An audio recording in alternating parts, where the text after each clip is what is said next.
गुरुवार की सुबह करीब 7:30 बजे पारस अस्पताल में 5 अज्ञात अपराधियों के द्वारा बक्सर के कुख्यात अपराधी चंदन मिश्रा की गोली मारकर हत्या कर दी गई, जिसके बाद से पूरे बिहार की तमाम पुलिस व्यवस्था, कानून व्यवस्था को लेकर कई तरह के सवाल उठने लगे। उसके बाद बिहार के एडीजी कुंदन कृष्णन का एक बयान आया, जिसमें ये कहा गया कि अप्रैल के महीने से लेकर जून के महीने तक जो होता है, ये इसमें सबसे अधिक अपराध होता है, क्योंकि बिहार के जो किसान होते हैं वो खाली होते हैं। इसके बाद से कहीं न कहीं एक जो किसान संगठन है या तमाम राजनीतिक पार्टी या समाज सेवी तमाम लोगों का इस आरोप को लेके अपनी इस विवादित एक तरह से कहें कि इस बयान को लेके कहीं न कहीं हर कोई अपना विरोध दर्ज कर रहा है। और आज इस तरह के जब इतने बड़े पद पे एडीजी का इस तरह का अगर बयान आता है अपराध और तमाम चीज़ों को लेके, तो कई तरह के सवाल भी उठते हैं। इन्हीं विषयों को लेकर आज हम बात करेंगे और इसके लिए हमारे साथ बिहार के पूर्व पुलिस महानिदेशक अभिनंदन सर हैं। और सर का सबसे बड़ी पहचान ये है कि जब बिहार में सुशासन बाबू यानी कि नीतीश बाबू को जब सुशासन बाबू का एक उपनाम मिला, तो उसमें कानून व्यवस्था और तमाम चीज़ों को बेहतर करने में सर का बहुत बड़ा योगदान रहा था।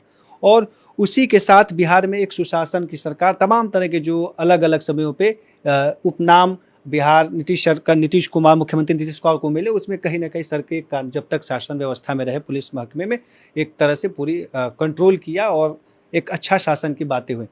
तो सर, एक आपका एक दौर था जब सुशासन बाबू का एक जो नया जंगल राज की जो एक चल रही थी मीडिया तमाम जगहों को, उसके बाद एक सुशासन बाबू आया का उपनाम नीतीश कुमार को मिला और कहा गया कि बिहार में शासन व्यवस्थाएं सही हैं। और आज जिस तरह से स्थितियां देख रहे हैं, आप भी उससे अनजान नहीं है, लेकिन कल जिस तरह से एडीजी का इस तरह का बयान आना और एक समूह किसानों को टारगेट करना, आप कैसा कितना देखते हैं इस बयान को कि ये किस तरह का बयान है और कितना? सुशासन बाबू पर जो आपने इंट्रोडक्शन दिया, वो आप लोगों का नैरेटिव होता है। एक शब्द आपके यहाँ प्रचलित हो जाता है मीडिया में और वो चलने लगता है।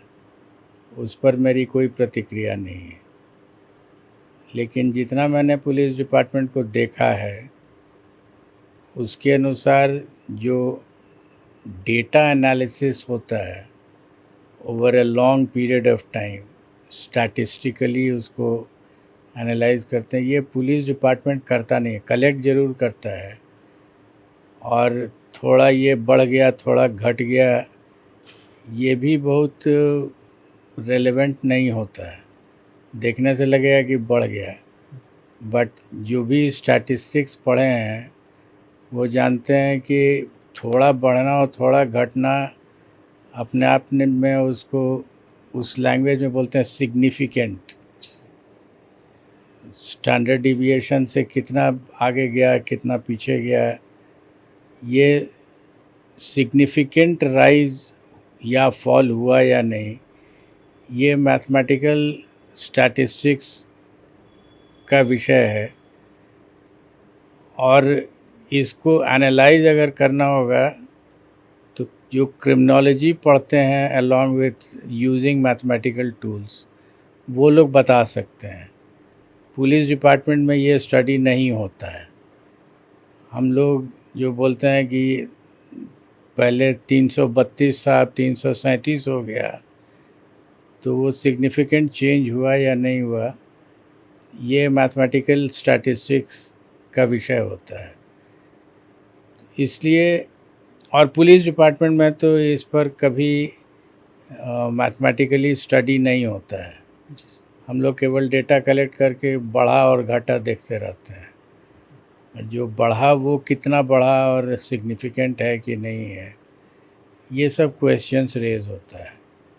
देयरफॉर इस एरिया में तो जो आईपीएस ऑफिसर्स हैं जिनके विभाग में ये स्टडी होता ही नहीं है, ये सब बोलना ही नहीं चाहिए। जी सर, जिस तरह से सर कहीं ना कहीं एक जो उनका अप्रैल से जून का एक जो टाइम ऑफ ड्यूरेशन बताया गया और उसमें लास्ट में कहा कि किसान खाली होते, तो कहीं ना कहीं एक जो इशारा था, पूरी तरह से तो नहीं, लेकिन एक जो किसान शब्द लिए उसके बाद से किसान शब्द आते ही रहा कि कहीं ना कहीं उनका इशारा है कि जो तमाम घटनाएं होती हैं या चीज़ें तो किसान से जुड़ा हुआ होता है, किसान लोग करते। ये मानते हैं कि कोई कभी किसी समूह या किसी ग्रुप पे इस तरह का आरोप।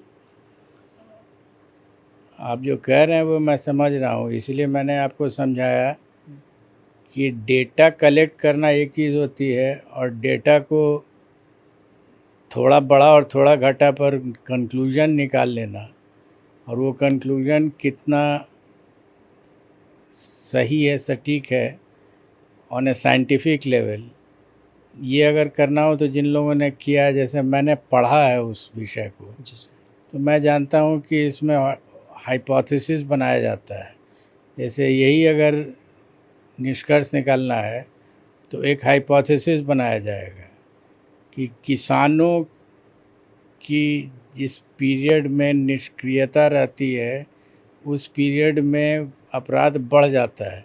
यही अगर करना है, बताना है, तो इसको as a null hypothesis use कीजिए और अल्टरनेटिव हाइपोथेसिस दीजिए, और तब जो डिफरेंस है उसको आप चेक कीजिए कि ये सिग्निफिकेंट डिफरेंस है कि नहीं।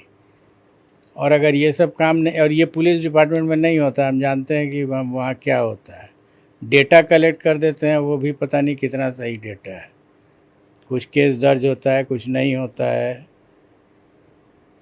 तो ये एक ऐसा क्षेत्र है जो पक्का प्रोफेशनल क्षेत्र है, ये पुलिस का क्षेत्र नहीं है, क्रिमिनोलॉजी का क्षेत्र है। हम लोग पुलिस डिपार्टमेंट में क्रिमिनोलॉजी नहीं पढ़ते हैं, क्राइम का इन्वेस्टिगेशन डिटेक्शन कर लेते हैं, और वही अगर अच्छा से कर लिए तो बढ़िया है। सर आपका भी एक लंबा अनुभव रहा, तमाम चीज़ें बिहार में, कब लंबा सेवा थी।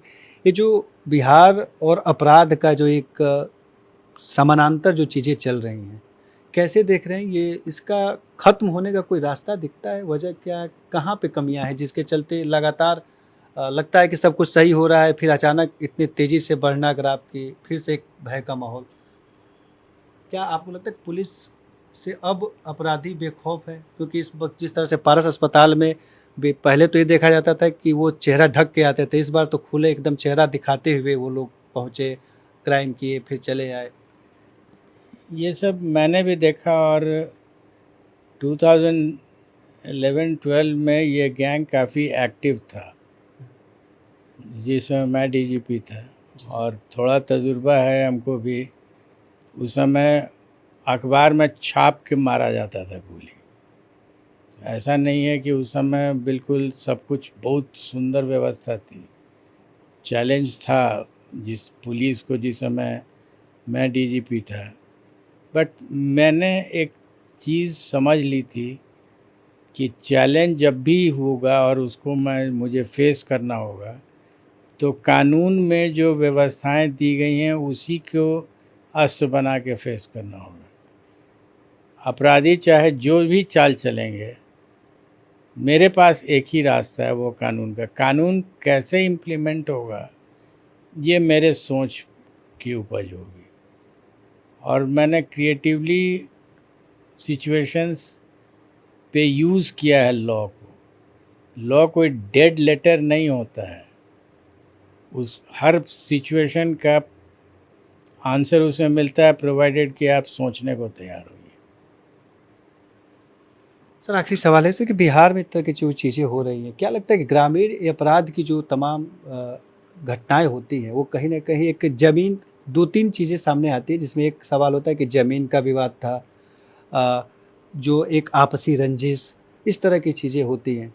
ये कितना बिहार के लिए इस तरह की घटनाएं कितना देखते हैं और कितना एक खतरनाक है? मैं बार बार चैनल्स में बोल रहा हूँ जी सर। कि अपराध की जननी अर्थ है। अर्थ को अगर और स्पेसिफाई कर दें तो काला धन है। काला धन से अपराध सृजित होता है और अपराध से काला धन बनता है, और दोनों एक दूसरे को सपोर्ट करते हैं। जैसे काला धन जब हमने कहा तो इसमें घूस भी आता है। जिनके पास शक्ति है, इसको अगर मैं क्रूड ढंग से कहूँ तो किसी के कलम में शक्ति हो जाती है तो वो घूस कमाता है। वो चाहे मंत्री हो या साहब हों, तो उनके कलम में शक्ति हो जाती है। तो जो नीचे वाले लोग हैं जिनके कलम में शक्ति नहीं है, वो चलते हैं सोचने कि इसके तो कलम में शक्ति है इसलिए पैसा कमा रहा है, तो हमारे पास तो एक बंदूक है, हमारे बंदूक में शक्ति है, तो वो बंदूक की शक्ति इस्तेमाल करता है और पैसा कमा रहा है। क्या लगता है सर कि बिहार के किसान, एक छोटे सीमांत किसान, छोटे किसानों का एक पूरा समूह है, 90% से ज़्यादा किसान छोटे लघु किसान जिनके पास कम ज़मीन है, क्या वो इस तरह के बड़े कदम उठा सकते हैं, या बाहुबली वाला जो रुतबा बिहार में किसानों को? किसान तो हमारे राज्य में अगर कोई सबसे गरीब तबका है तो वो किसान, सबसे गरीब तबका है, उसके पास तो कुछ नहीं है, खाना ही बहुत मुश्किल से मुयस्सर होता है। तो फिर ये बात तो अप्लाई ही नहीं करता है। मैंने आपको एक अभी क्रूड उदाहरण दिया कि शक्ति किस में है। दो ही जगह शक्ति है, कलम में है और नहीं तो रिवॉल्वर पिस्टल में है। और इन दोनों शक्ति किसान के पास हमें नहीं लगता उसको नहीं है, ना उसके पास कलम है ना रिवॉल्वर पिस्टल है। और कभी कभी जब मैं सोचता हूँ तो मुझे लगता है कि ये जो अपराधी लोग पिस्टल लेके चलते हैं, उनके मन में यही भाव होगा ना कि हम भी अगर थोड़ा सरकारी पद पर आ जाते तो हम कलम ही से पैसा कमा लेते, जो हो रहा है।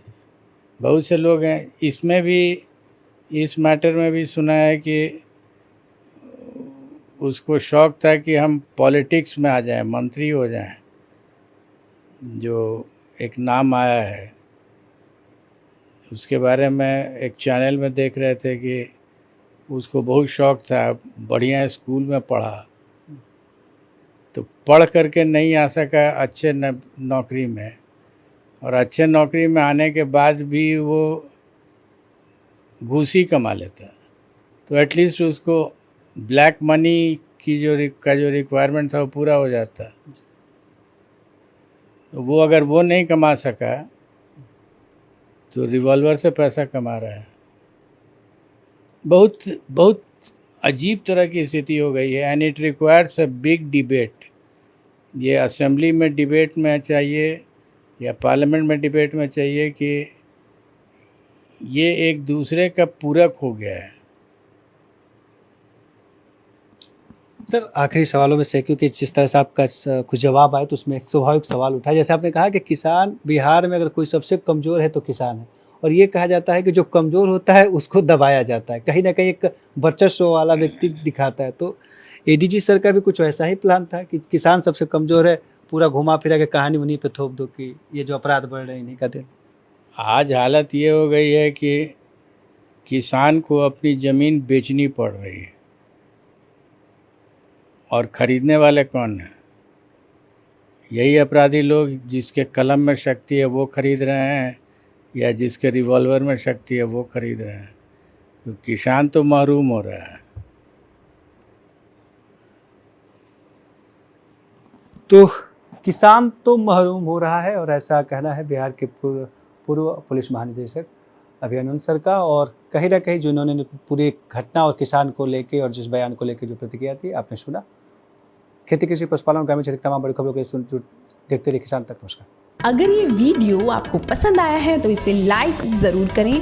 अगर चैनल अभी तक सब्सक्राइब नहीं किया है तो कर लें, और नोटिफिकेशन पाने के लिए बेल आइकन भी दबा दें।